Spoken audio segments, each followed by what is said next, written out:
See so many people we know from around the world. Thanks for taking the time to listen to us share with you something that we hope you can put into practice actually right away. Actually, Allison, I didn't tell you, Allison, but I actually altered this presentation to include a bunch of stuff that we typically keep for our subscriber base. We're actually going to be sharing the 6 financial fire drills. It was the inspiration for our signal, so it'll be a great lead in. But hopefully that you'll be able to take this best practice and run with it. It was a huge component of our practice when I was a full-time financial advisor. I call myself the recovering financial professional, CFP as well. And so a lot of the roots of Asset Map, if you're a part of our community and you know what we do, you know it's all baked from the field, right? We baked those cookies, we sold those cookies. People like those cookies. We now are selling them. We're giving you the cookie recipe. So that's a fun part to be part of this whole big worldwide mission to help people see what's going on in their life and take better action. So the key to today's program is going to be all about what we call the client financial well-being, focusing on what we call the 6 financial fire drills. All right, so I'm going to teach you this framework. We're going to only take about, we'll call it 15 minutes for that. Then I'm going to show you how we've applied AI to this. That's artificial intelligence to these same exact questions. And hopefully this will be a good technique you can use in your own practice or maybe even in your own family. So I really kind of implore you to think about this for yourself first. Always start at home. And then if it makes sense for you, then take it out to the field and with the people who trust you and so forth. So I wanted to kind of set the stage. A bunch of years ago, we'll call it about 8 or 9 years ago, I was asked to speak at this conference for financial professionals. Now, my big mantra at the time was to talk about why professionals exist. And this came from a constant questioning for myself as a financial professional, created some level of scale in the insurance, investment, and also business marketplaces. So we've grown to about 25 people, built a significant asset practice. But I realized that the real key to us as financial professionals was really just to help people make decisions. Okay. If we could help people make decisions in the face of the 2 biggest challenges that we all have as humans, right? So I hope you understand this because it's pivotal if you're understanding why we have a role and a future in these people's lives. There are 2 challenges when we have to make decisions, especially financial decisions. One, those decisions are complex. And number 2, there is a cost of being wrong. And there's a relationship between this. Now, at the point where we have the highest complexity, right? That's when we tend to want another human to validate our decision. At the point where we have the highest cost of being wrong, no do-overs, okay? That's when we want a human to give us validation. And so what we think is happening here is a further support of the idea that the human advisor needs to be present when we have to make highly complex and high cost of being wrong decisions, whereas robo and direct solutions to customer is really dominating the space in the easy to get done. Oh, I could undo it. It's not really that difficult. And so the challenge is, as you guys all know, is that technology is pushing that curve to the upper right. It's pushing the advisors to deliver more value. But I want to focus on really 2 things. How do we help simplify these decisions for the consumer so that that value proposition of simplicity is associated with us, the human? Right? When I call Allison, my financial advisor, she helps me understand what's going on. She reduces the complexity. I feel more confident that I can make decisions with her on my side. Therefore, I'm more likely to take positive action towards my financial future. When I talk to Allison, she lowers the cost of being wrong by giving me good evidence-based decision making, as well as experience of what to do in these moments so that I have a lower cost of being wrong. And so hopefully you understand this, because the core of the emotional desire for most of our consumers is to do what? Reduce complexity and reduce the cost of being wrong, okay? Or make it less, we'll call it negative. Now, I was on my way to give this presentation 7, 8 years ago to a financial services company. And while I was driving, I called the president of that organization and he said, Adam, listen, you've been talking about this for so long. Can you talk about something different? And I said, well, I'm on my way to come speak, 4-hour drive, and I'm driving to this place. I found a picture of it. It's called Nemacolin Woods. And I was driving through Pennsylvania. I don't know where I was going. Is like literally through the mountains and the woods, and it's easy to get lost. And he says, can you talk about something new? And I'm thinking to myself, wow, okay, I got to come up with something literally new on the next 4 hours. And all I could think about on my drive was, Well, what happens? Am I going to be prepared for this presentation? And by the way, this is all going to make sense in a minute. So you're not in the wrong room, in the wrong webinar. I'm going to bring this full circle, but you'll understand the process and how we came to this conclusion. And I was thinking, well, gosh, first of all, I have to go wing this presentation. I don't have a topic to talk about. And I could hit traffic. I could show up late. I could get detoured. I don't know where I'm going. The weather could change, and there's 100 reasons that can go down besides the fact that I don't have a presentation ready. Okay. And I kept thinking about this. And of course, I'm sure you can all relate to this. You probably left your home, maybe not in the last 2 years, but at some point in time, you probably can address the fact that these are all real things that happen to some of us, have maybe happened to us personally. And we have the opportunity to plan ahead, right? I can probably plan ahead for all these things. I could give myself more time. I could basically prepare and have a map as a backup. I can make sure my batteries are charged. There's water in the car, right? My tires have air. I could probably do something for this. And what I realized is I was actually taking myself through this concept of preparation and what I've now called fire drills. And so the question was, we all take travels all the time. Right? We do this. We don't even realize we're doing it. We drive to the office. Maybe we drive our kids to whatever they need to do. Maybe go visit our parents once in a while. We take a road trip. Maybe we get on a plane, who knows? But is there a checklist for financial journeys? And I realized that there were several components that kept coming up for me that were the same. And I want to share them with you. We call these now fire drills because it really is highly correlated, as we found over the past bunch of years. Very few households run a household fire drill. And now, for those of you that don't speak that vernacular in the US, a fire drill is typically associated with a fire alarm goes off in your kid's school, and the kids are taught an orderly way to get out of the building in such a way that they don't burn a lot, okay? Now, we all know that that makes perfect sense, right? It makes sense that they practice this because you don't want to have the first experience of exiting a building when people are screaming and there's fire everywhere. Okay. We just know that makes sense, right? I'm not trying to be morose. That's just the facts. Okay. Planning for that situation creates obviously a hopefully better outcome. Okay. Than the alternative. The challenge is that we don't actually run these at home. I don't know how many of you actually run a fire drill with your kids at home. Like, do you know what to do?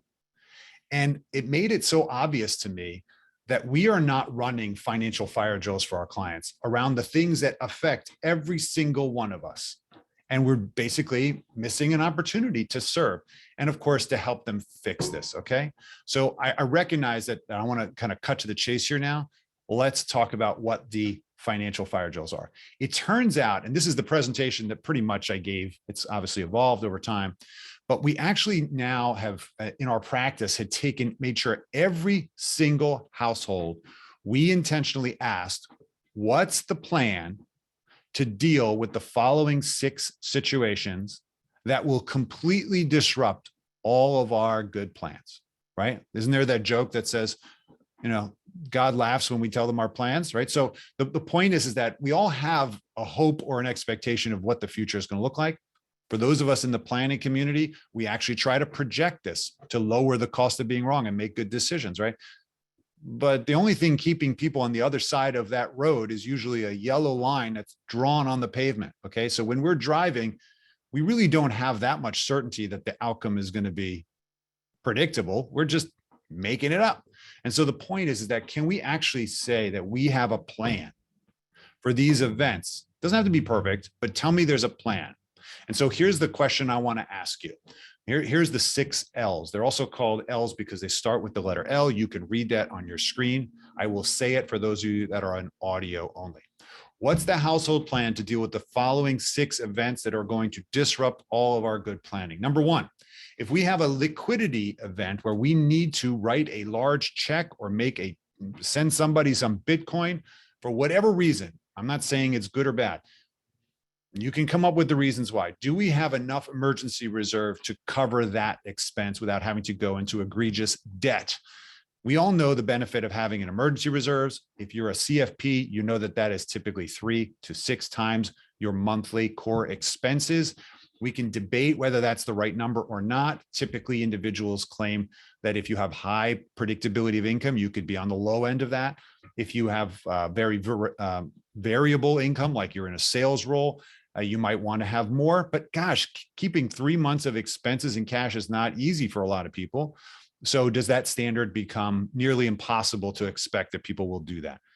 The key to this, we found over time, is to ask people what would their plan be if in fact they had an expense that was a significant multiple of their current outflow. What would they do? Have them walk through this model specifically. Now, let me zoom out for a second. Everyone, if you hear my voice, I want you to do yourself and your family the service of answering this question in your own head. We can't hear you, and there's no judgment here. You know the answer. If I'm asking you, what's the plan to deal with that? Do you have enough capital set aside or accessible or cheap debt? Or can you call your parents and say, I need 30,000? Can you get your hands on money? If there's no plan or you're not sure, then you should discuss it with a professional. Hopefully you know somebody personally, or you want to delegate it. Okay. The point is that we should all have an answer to this question. It doesn't have to be in the perfect ideal place, but we should know how to run this fire drill if it happens. Number two, if we had a disability situation, what are we going to do?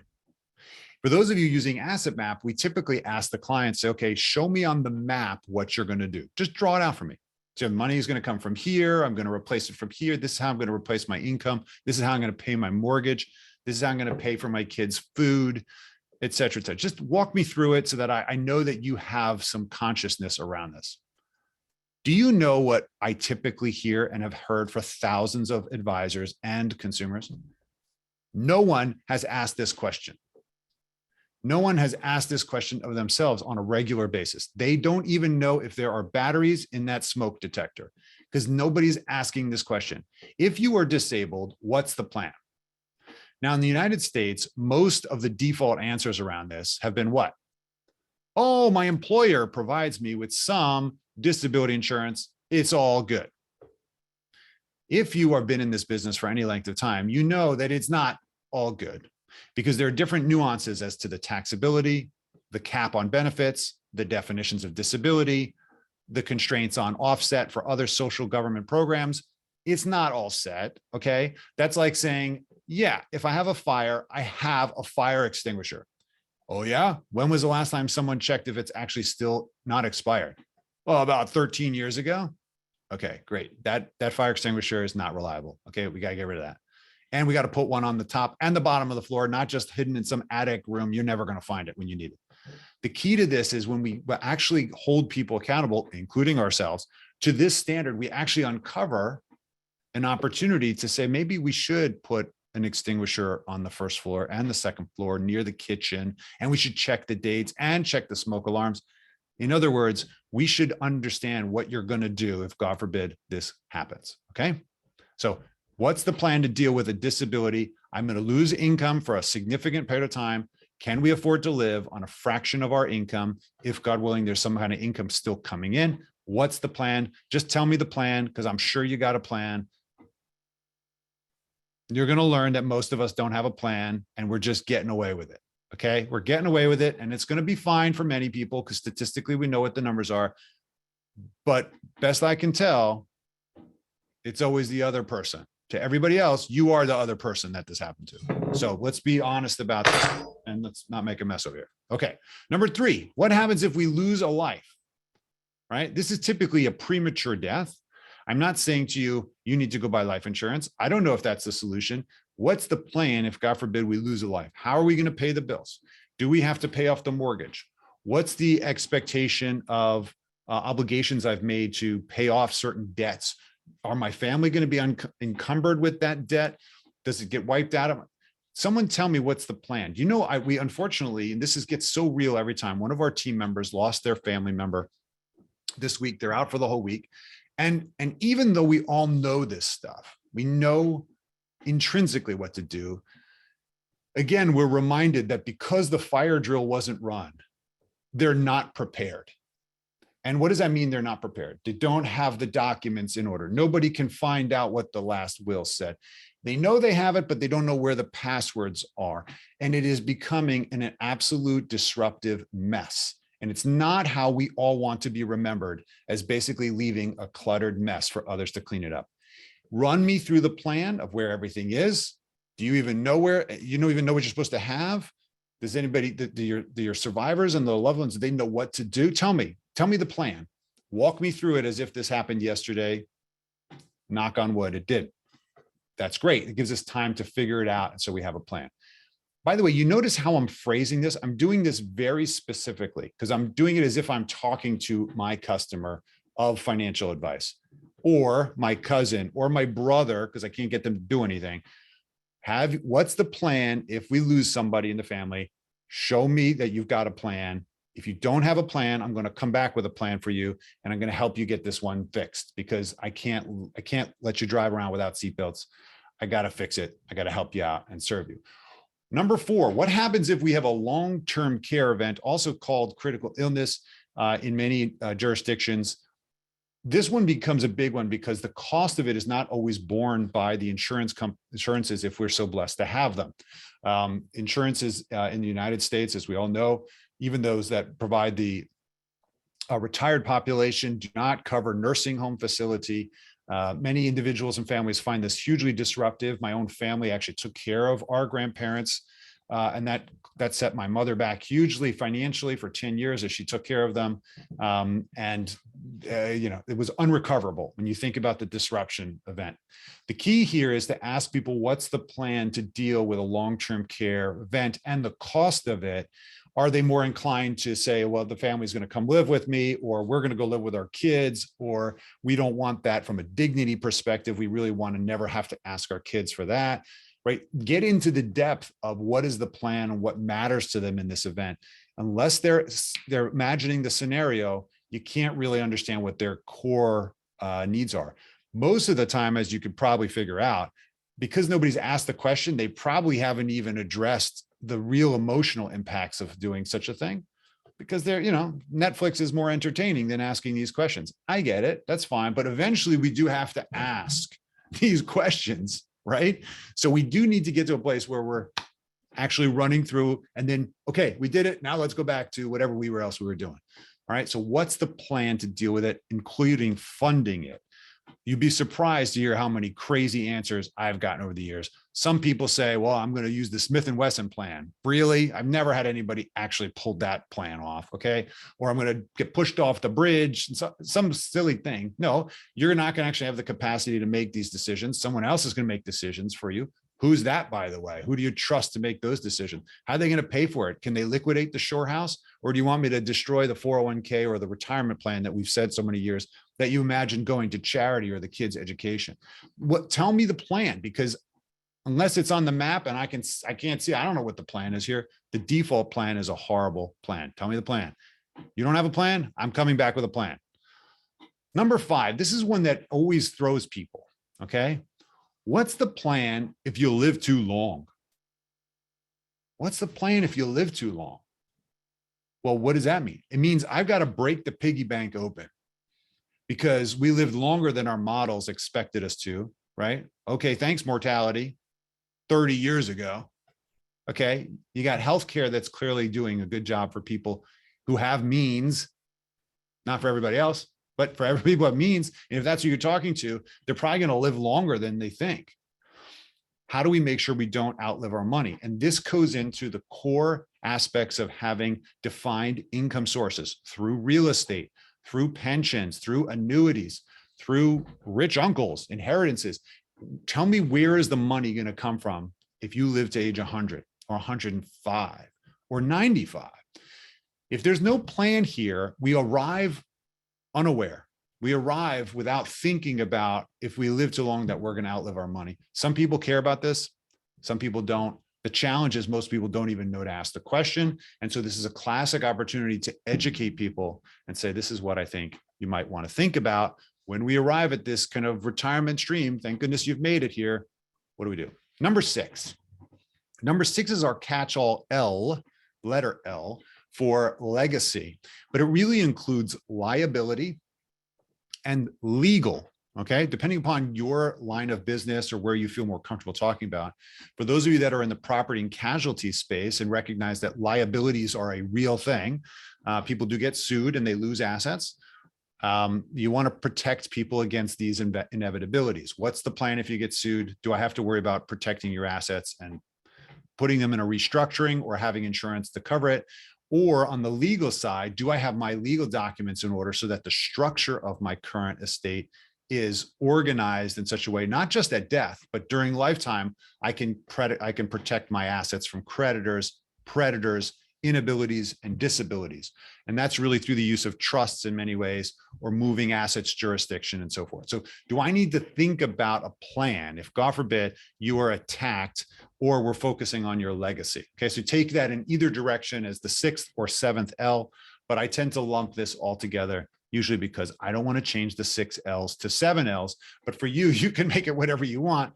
And I use it as a catch-all. Hopefully that makes sense for you. And I think, by the way, if you recognize that there's a Q&A there and there's a chat, all these questions that you submit, we will get to. Allison will help us facilitate this at the end. Okay, so hopefully that's valuable. Now, we actually did create a worksheet for this. It's available to Asset Map subscribers. We're actually contemplating putting it out there for the entire planet because we just think people need to run these fire drills. But please find a way to integrate this into your process. The typical way that we collect this to make sure that it's done every time is that this is a printable page in the Asset Map comprehensive report. So you can just include it there, maybe make them sign it, that there is a plan, right? Sometimes they ask us to solve all their financial woes, and they tell us, no, there's a plan, it's all covered. And then their kids come back to you and say, yeah, mom and dad didn't have a plan, you didn't make them do it. I'm like, no, I did. I checked off. They said they have a plan. They wanted to disclose it to me and they signed it. Okay, fine. What's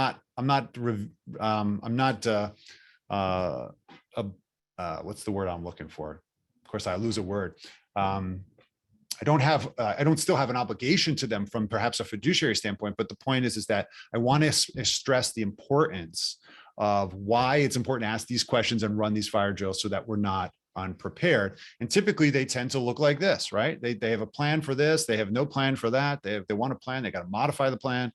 And it's just a great way to get that concluded in a way that you can customize this, send this to your customers and so forth. Okay, so now let's kind of take this to the next frame. Hopefully that's valuable to you. Let me show you how we're now using technology to address this specifically. And this is the big reveal that we actually released this week. So Signals, for years, we have thousands of advisors using the 6L financial fire drill framework. Okay, so they're asking all their clients every review meeting, what's the plan? What's the plan? What's the plan? Is it better than it was last year? Do we feel confident of it? Just doing my checklist before I send you off on the journey until you come back around and come back to the office. Okay, the analogy is I'm just making sure that there's tire pressure is right and that you got your seatbelts on and there's no blinking lights on the engine before I send my kid off to school. All right, that's what I'm doing. And of course, you can imagine using Asset Map where we're collecting the people, all of the individuals and businesses and corporations, and we're collecting income sources and assets and then liabilities and joint assets and insurance policies. All of a sudden we realized, maybe there's a way for us to just tell advisors and professionals where they score on those 6 L's. And so it took a little while because we had to make a lot of decisions.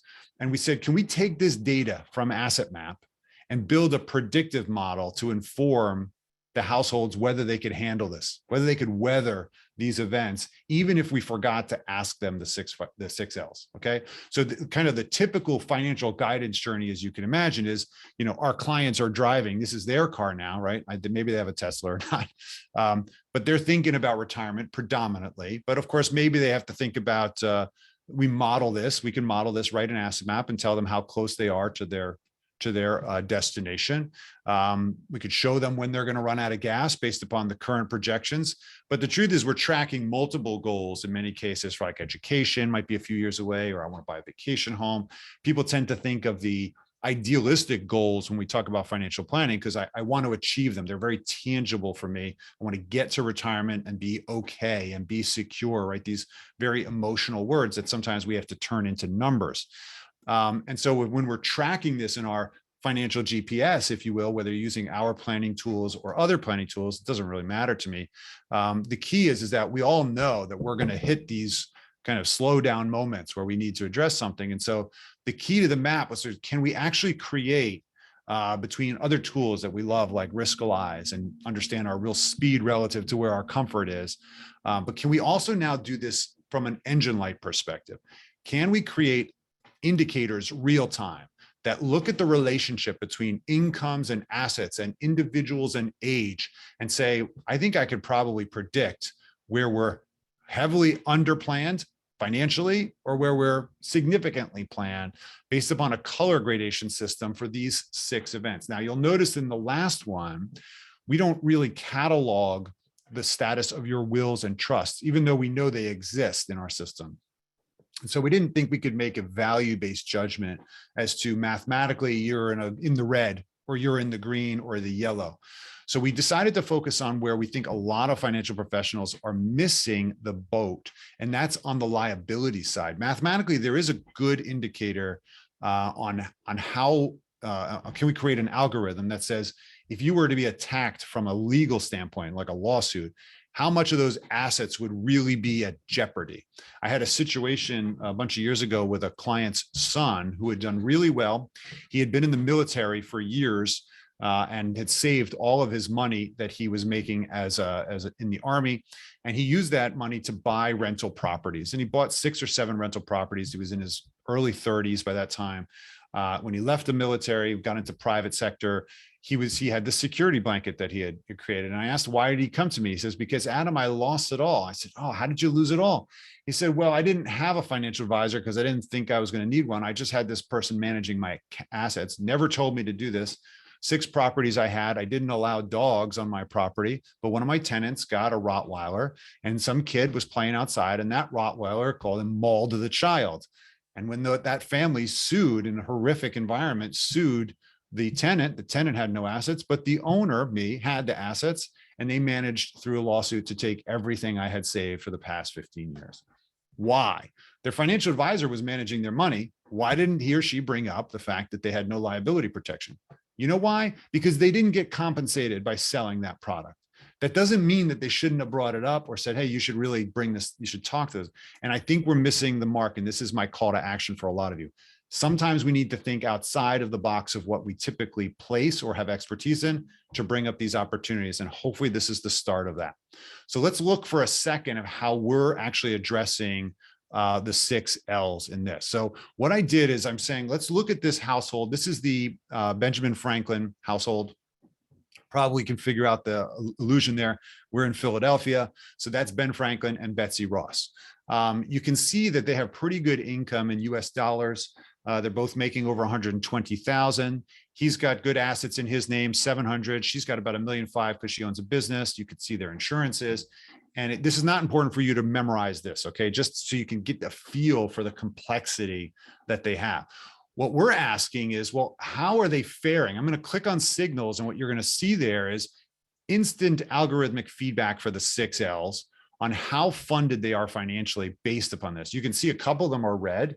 One of them is yellow. I'm going to focus for a second on the yellow one because it's the easiest to illustrate how you can get in literally 2 minutes to a communication of the problem and also address a solution very quickly.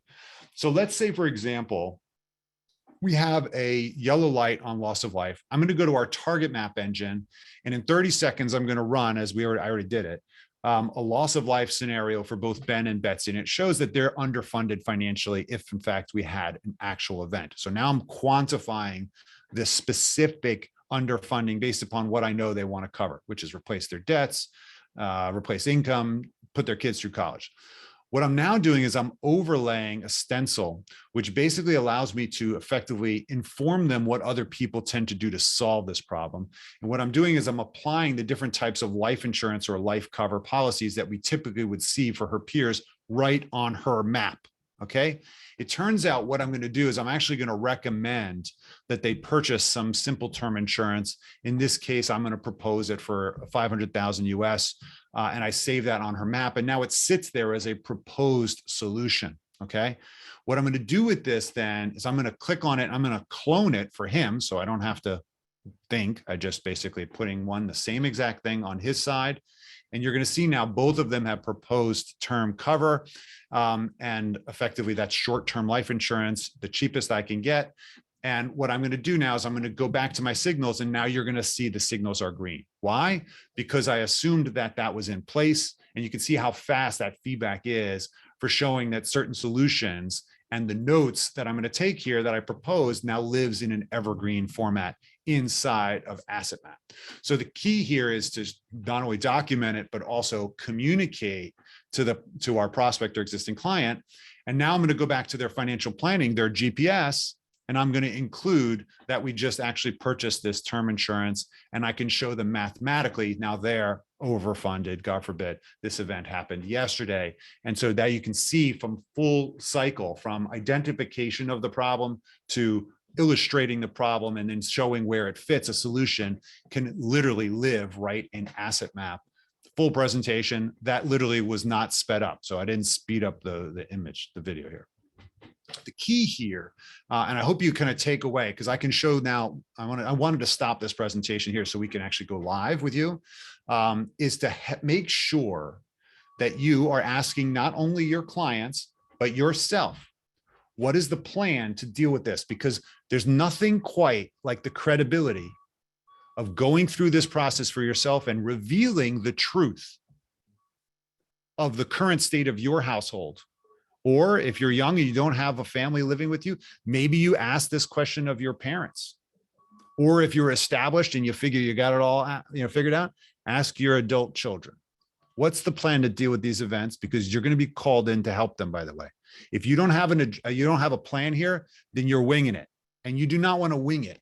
Okay. When you're dealing with maybe in some cases emotional construct, as well as you don't know where the money is or the details or the documents. This is not the time to wing it. So we have to do a better job as a community of advisors, helping people ask these questions, be honest about it. Let's start with ourselves, and then let's start with our family, and then let's start asking our clients. And we do it at every annual review meeting without fail. If there's a gap or an opportunity, you can imagine how much additional opportunity it creates in activity. So it serves all parties. And let's remind you what they are: liquidity, long-term disability, loss of life, long-term care or critical illness, longevity, I live too long, or legal liability. And those are the six. Hopefully those are memorable and you can just memorize those 6 L's in order from short to long term. I want to thanks, Allison, for coming back. I want to talk about questions and answers. And I want to also show you at the end how you actually get this. If you're wondering, how do I get this? So we have a comment. Oh, okay. Wow, they're all coming in all at one time. Comment. Thank you, Marie, for your comment. Adam, apparently the speed, efficiency, and overall ease of Adam using Asset Maps never gets old. They would like a master class to get to this level. How can we get that rolling? Well, we actually have that. So Adam, you want to talk about boot camp for a minute? 9 years later, 10 years. My kid reminds me, watches SpongeBob. Yeah, how do you get better at this? We do have boot camps, Allison, as you know. We have a boot camp 101. It's a 4-hour total immersion program taught by our head of training, Leah Jean. And then I teach 201, which is a 2-day, 4 to 5 hours each day, total immersion. Let's be insane together. And I give you the language, right? So the language we've learned over time is really where the power is. Once you get past the asset map and you realize it's a financial X-ray, the real value is in how you interpret the X-ray and then how you help people make distinctions and decisions around how to serve themselves. So that's really where the multiplier in value is. So boot camps are really effective. We also have an enormous amount, as you know, videoized, right? I think there's almost 15 hours of me bantering on with different topics that are available on our webinars page, AssetMap/webinars, pre-recorded as YouTube, right? Our podcast as well, Rethink the Financial Advisor podcast. So those are also some outlets, but yeah, we'd love to have you at boot camp. If you're an elite subscriber, you get privileged access. We have people coming back 3-4 times in a row every quarter because they just keep coming back to remind themselves. So that's been fun. boot camp. We do have a boot camp coming up in May for those of you who are interested. I'm sorry to interrupt. So that's assetmap.com/bootcamp, I think. Yep. Is there a hyphen in the boot camp, or I don't know. If you Google it, we know it's so prolific. It's Asset Map Boot Camp, you'll find it. And it'll take you to the sign up pages and the dates for the next one. Oh, look at TJ. Thank you, TJ. It is assetmap.com/boot-camp. So that's in the chat. Thank you very much, TJ, for throwing that in there. So yeah, we would love to have you at the next one. Yeah, some more questions here, Adam.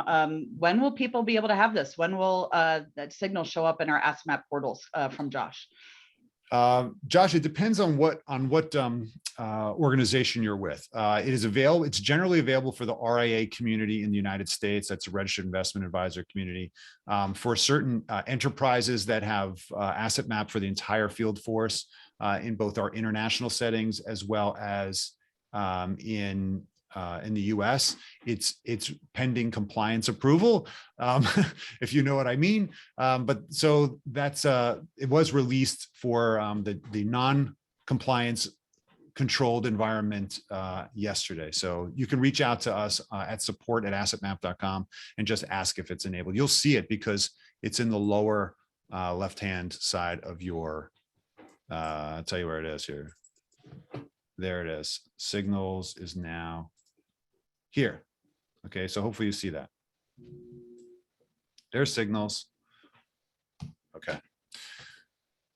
What other questions do we have? Does this program integrate with any of the planning software, or shall we be inputting the data ourselves? That's a great question. Right now, if you're in the United States, if you're using MoneyGuide Pro, you can push MoneyGuide Pro to Asset Map so that we're the visualization layer, and then you could run any of the functions that you might like. In fact, you can update that. It is a push integration, which means you must be in MoneyGuide to push it to Asset Map. If yours is not enabled, you need to reach out to MoneyGuide support and ask for them to turn it on because you might be on a special version that needs to be turned on. Number two, if you're using eMoney, the other prolific tool out there, the best way to integrate them is through a bridge called Precise FP, which does enable a two-way integration between Asset Map and eMoney. So imagine which one is more up to date. You can choose and you can push that bidirectionally. I would caution you that in some organizations, larger organizations that have not approved Precise FP, that will obviously be your barrier. We are in continued conversations with eMoney to do a population effort. It's highly demanded. We know that, but we appreciate you keep telling us again and again and again, I want that. For the other tools that are common in the States that include Right Capital or Naviplan, there's not currently an integration here, but I'll tell you this. We got to 1,600 clients in our firm without any integration, without any discovery, direct to consumer profiling whatsoever. Why? Because we actually asked our clients these questions every single review meeting. Tell me what's going on here. And we just used the Asset Map as a framework, which altered just slightly, right? Some of these things are changed, right? I gotta update some numbers. It's not, as we all know, those of you that use Asset Map, it's really easy to change any of this stuff. I click on it, I change the numbers, and it's done. With the overlays that we can enable, including these stencils, you can just, oh, you have group disability insurance? Oh, great. How much do you have? Okay, I have $5,000 a month to age 65, and I don't even know who the carrier is. And I just update, it's instantly saved, right? I don't have a save button. I won't lose it. It's done. So the speed at which you can do this today is just, I don't know, the arguments for why we can't enter this is not really there. But here's what I would tell you. You know what we learned? When we actually relied upon direct integrations from other services, you know what we found? We found errors, right? And sometimes we didn't see that error until we were in front of the client, which is a no-no. You don't want to show up with the wrong data because I relied on the source. There is a value for all of us to go through this and say, yep, that makes sense. Yep, that makes sense. I entered that one myself. Wait a minute, what is this? That's not right. Or gosh, maybe it's an account I'm in. The validation that you and I get by actually inspecting it, even at the highest level, we will pick up opportunities to serve and of course, protect ourselves, because there's times when we rely on these systems and they're wrong. And you do not want to be putting wrong stuff in front of clients. It just makes you look bad.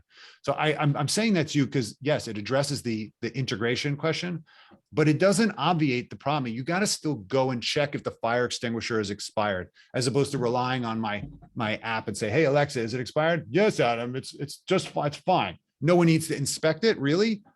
No, I don't think so. It's too important. Someone's got to have their eyes on it. I hope you take that to heart, because throughout the years, we keep getting this validation that as much as the tech is so great, it's not 100%. And I'm there to serve my clients. I want to earn my fee.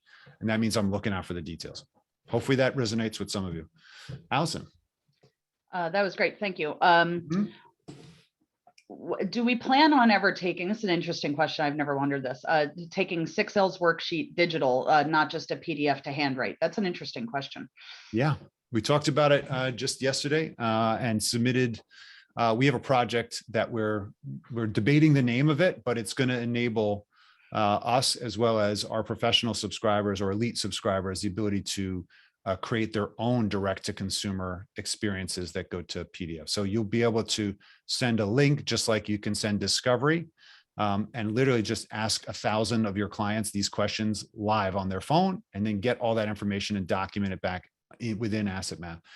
It's going to be a really great way to scale, I think, engagement and collection of high-level data, but we're really excited for it. And when we come up with a real name for it, if you want to submit your name for what it should be called, that'd be great. But yes, that's coming. And I would see that it's not far away, but it probably will be for our elite subscribers. Signals right now is just for our professional and elite subscribers. It's not in essentials. Okay, so that's a heads up on that. If you're just using Asset Map Essentials. Oh, what else do I have, Allison? And then I'm going to give everybody their. Sure. Yeah, another good question here. Is there the correlation between the target maps and the signals? So if a target map, specifically longevity maybe, is overfunded, does that mean that the check engine light will turn green for a particular signal that relates to it? You know, it's a good question. The signals by design has to be high level, very round math in order for it to apply to me and you and everyone else on this call. We all have very unique, household makeups and so forth. So the question is, how could we collect data at the highest level? We're very granular data, and still give a reasonable representation of, we should probably check this out, or you're great.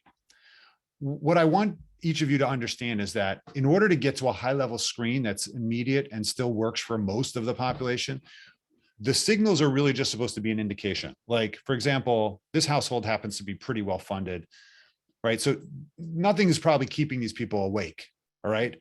Loss of life might, or living too long, as someone just said.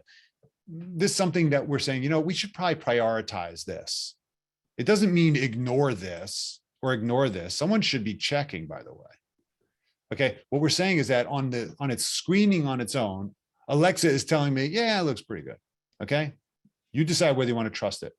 In the case of running this is supposed to inspire you running a target map. So when you see this situation, if you click on the details, it tells you how it's calculated, right? What is it looking at relationship wise? And then it basically says, these are some things that you should consider. The last of which is to actually run a target map.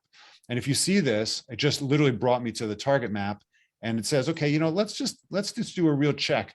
Let's run a retirement calculation. It's building it based upon my typical preferences, Adam's typical preferences, because that's how I have this one set up. And it's going to give me a baseline to start talking about with this client. Okay, let's look at what you want to cover. Are these numbers right? Are these assets and instruments really available? Let's get to a place where we understand how funded or underfunded we are. So the key is to drive a conversation. They are independent concepts, though. This is very, very specific, right? That's how we can get to actual cash flows, whereas the signals are really just blood work, impression, right? High, low. Okay, that's the answer. Sorry it was so long. One more interesting suggestion that I think is worth bringing up and might be valuable to the group too.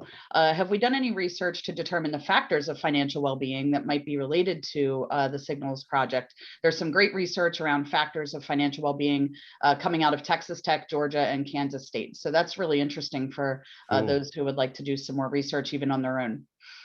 Love to hear that. Thank you for that resource. And for that, the person who shared that with us, any links, are the links also there available? No, but that's Brett, who went ahead and suggested that. But if you have anything interesting, Brett, to share with us as far as links go, or any contacts, feel free to send them over to us at the team at AssetMap. But that's a great suggestion. Thank you. Yeah, absolutely. Any other comments that I want to share with you? I know we're at 45 minutes in. So I know the ADD and the attention deficit starts kicking in. So name suggestion for the new AssetMap tool. Bearing, also known as direction on a map. Bearing, very cool. That's interesting. Let's look at these people's signals. Okay, there you go. This one, by the way, let me warn you in advance. For those of you using AssetMap and trying to do this, the ones that you're going to see come up the biggest, almost all the time, these are red. And the ones I've seen, they universally, and it's because most people are not asking this question. They don't have a plan. They don't know that they should have a plan. In some cases, depending upon your age, this is more likely to happen than this, right? Loss of life during working years. We just need to bring it up. We need to get validation or say, listen, the client doesn't care, but we talked about it. This one is also a big issue because I don't think we're contemplating this one enough unless you're in the property and casualty space. This would probably be number 3 in terms of where we see of a general failure or no plan. So highly likely you're going to see red. That's not a judgment on you as a professional. That's an indication that there's probably low tire pressure and you just didn't know, or it wasn't obvious, or there were other priorities the client said they want to talk about and they don't want to bring it up. So use this as a way to force the conversation with the client. Say, listen, I ran these numbers and it looks like, mathematically, God forbid, if we had any of these events, this would be seriously disruptive to all the good planning I'm doing on this side and all the effective saving you're doing. Let's just go and check it out. Let's run an analysis and make sure that this is not a real knockout. It's maybe just a loose wire, but let's just make sure. Okay. And I really hope that you guys use it this way. If you don't feel comfortable talking about these topics because I don't like talking about insurance, okay, fine. Find somebody who you trust who can execute this and say, but identify the problem first, please, because that's the whole core to addressing how we're going to fix it is to identify the problem first. Okay. All right. Hopefully that is valuable. Allison, any other questions around signals that we can address? Just quickly, what part of the asset map or how are we calculating the legal liability signal again? That's a question that's come up a couple times. What are we using to calculate that?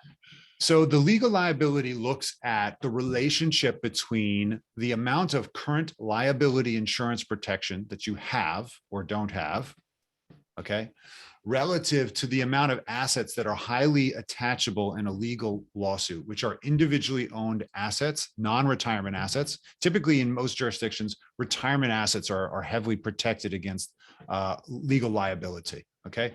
The big kind of the classic case around that is that O.J. Simpson case where he was able to keep his pension, but he lost all his other assets in the civil suit. So we tend to exclude retirement assets and cash value life insurance if in fact it is a big part of the assets. And in many cases, homes, depending upon the ownership. So we're really looking for available non-retirement assets relative to insurance protections. Okay, so that's really what we're looking at. Do you have basic liability protection, or do you have just no assets owned personally? If you have no assets owned personally, then I don't know, no one's going to get anything. So that's the idea.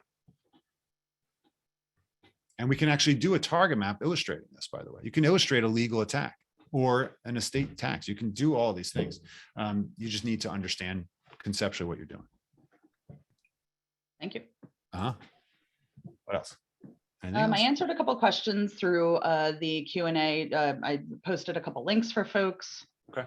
So I think we're all set. If we missed anything, please feel free to reach out to us. It's very easy to get in contact with us through the website. Chat feature is answered quickly. We're always happy to communicate with you. So please feel free to reach out if we didn't get to your question, or if you have anything specific that might be better asked privately. We're always happy to help. Yeah. And by the way, my team said that I wouldn't be remiss if I didn't give a call to action of how you can actually do this. All right. So I don't want to tell you what you could or should do, and then I don't tell you how to do it. So for those of you that are not using Asset Map, you can actually, we've enabled it so you can actually just go sign up for Asset Map now, or if you want a tour, you can talk to anyone on our team. You can see we have awesome people. Clearly from their pictures, they're awesome. Right. So Christy, Jack, and Steve, they're not here on this call, so I can make fun of them, but you can use that, or you can use the QR code. It'll take you right there if you're a picture snapper. But you got to check this out. This is changing. We're seeing this move so virally in the financial advice space. You do not want your clients to, if you're an advisor, to get an asset map from another professional. You want to create this for your family and for your clients now, so that you embed yourself as the mapping navigator. So take advantage of this, and it's got fantastic ROI, and I hope you see that already. And we'd love to have more people part of our bigger community. So thanks for being here, Allison. Awesome. I appreciate all your efforts in helping our community. You got it. This was great interaction. Thank you, everyone. Are there any last minute questions before we cut us off and give everybody 10 minutes back? I don't think I see anything new. Triptych. I see another recommendation name. That's pretty cool. Oh. Triptych. You can imagine how much fun we have with this whole naming stuff. We're running out of mappy names. So anyway, all right. Well, thank you again, everybody. Please be safe. Hopefully get outside and enjoy weather if it's getting better by you. And thank you so much for being part of here and trusting us with your customer experience. Allison? Have a great afternoon. Bye-bye. Bye.